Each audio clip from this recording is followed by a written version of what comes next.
es un tema coyuntural, pero del que se habla siempre. Y yo creo que no se puede presentar de una manera general. Es decir, uno puede decir, es que la justicia colombiana es corrupta. Eso no es verdad. Hay casos puntuales de corrupción que se han presentado, que se presentan y que probablemente se puedan presentar en el futuro.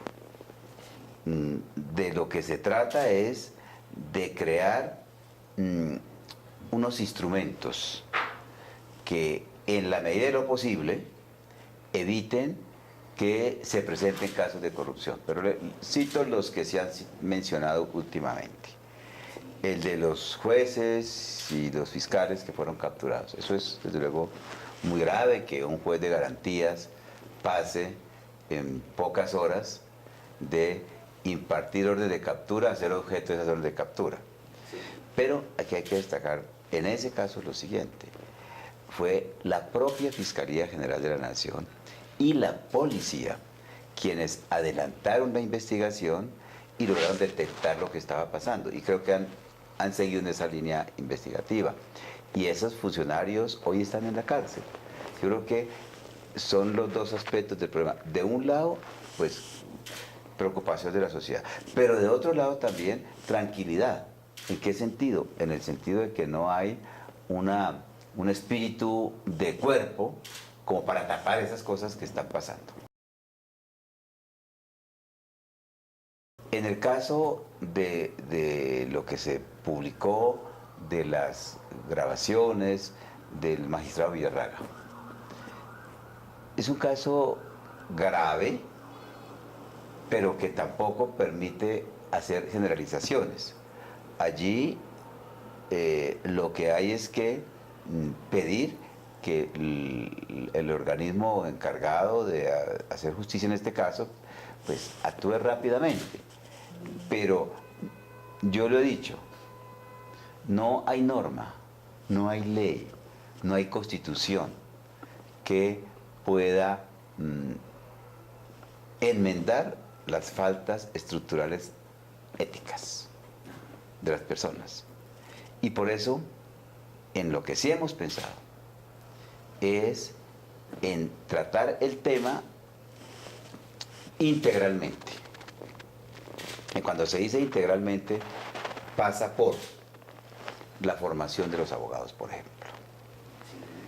¿Qué tipo de abogados estamos formando? Lo que sí no se puede admitir es que la justicia, la afirmación implícita de que la justicia colombiana es corrupta, porque eso es un baldón inmerecido sobre la inmensa mayoría de los fiscales, de los jueces, de los magistrados, que son personas honestas.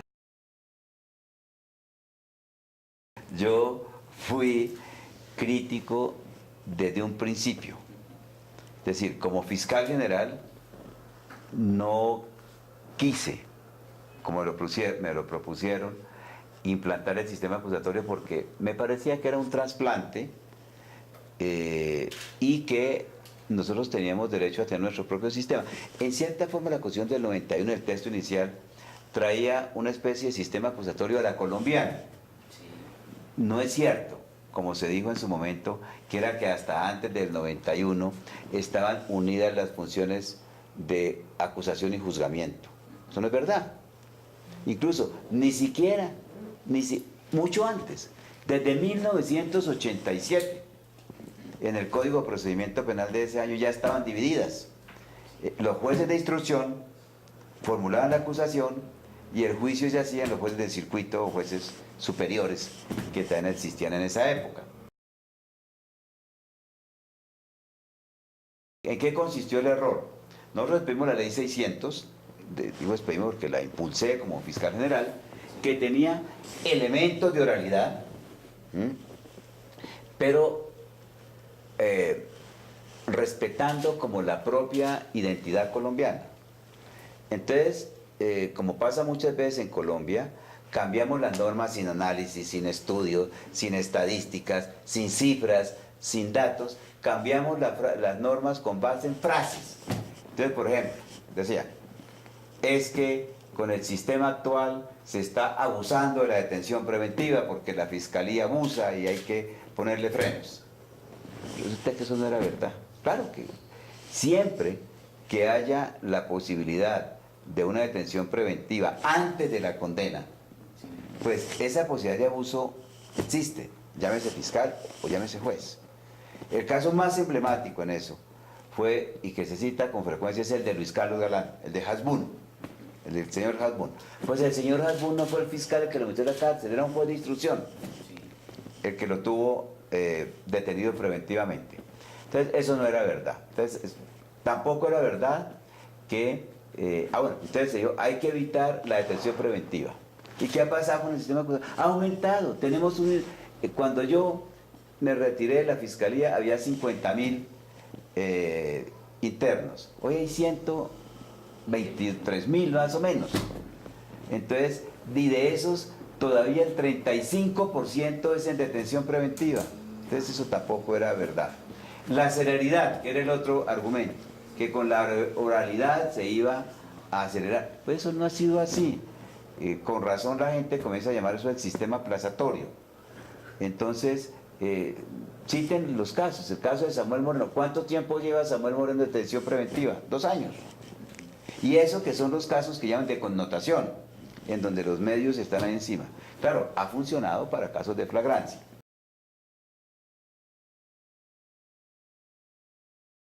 El sistema carcelario tiene muchas aristas. Primero, porque esta es una sociedad que sigue creyendo que todos los problemas sociales se resuelven con cárcel.